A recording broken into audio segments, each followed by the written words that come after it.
Yeah, I mean, I think that's all part of the path of college basketball season, and really for coaching staff and players, you have to adjust to those odd times. The NCAA tournament sometimes can present that to you, where you have that early start in the East, early start in the Midwest, and you know what, you do all this work, you finally, it's hard, very, very difficult tournament to even be in, and then you're in it.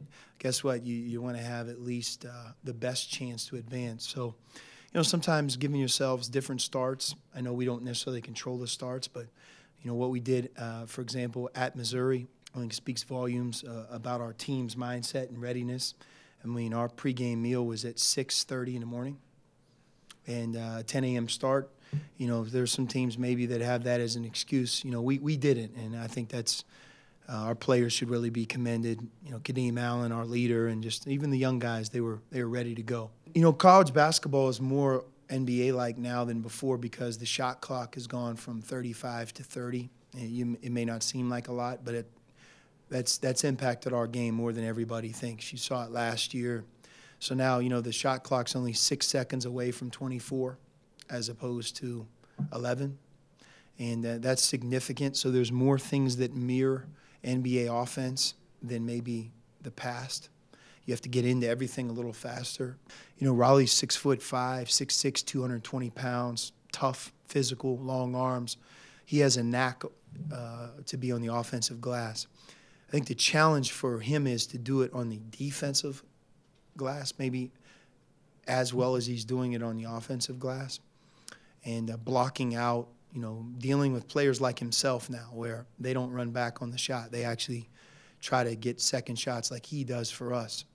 So helping out, blocking out, getting more defensive rebounds. I think that's a big part of his upside this season. Whatever he's averaging right now, we would like to see that average grow because he's very capable. We moved the ball well. Our team's getting more comfortable. I mean, we've played against quite a bit of zone. We played against Santa Clara for 40 minutes. That was an odd front zone. Played against UC Irvine, even front. Played against Gonzaga, very good zone, but they bounced back and forth. Missouri, they threw the kitchen sink at us. They played a 1-3-1, a 3-2, a 2-3, soft press, drop into it, played some man-to-man. So it was recognition. Their game plan was clearly to see if we could beat them from the outside. But, when you're shooting wide open threes and you have good players, our guys are able to shoot the ball. And we've had some stretches where we haven't shot it as well.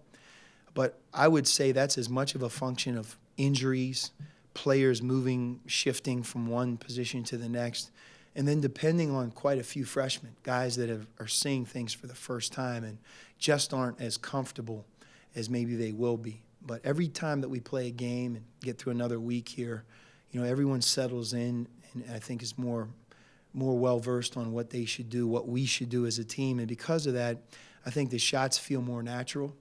And, hopefully that'll continue.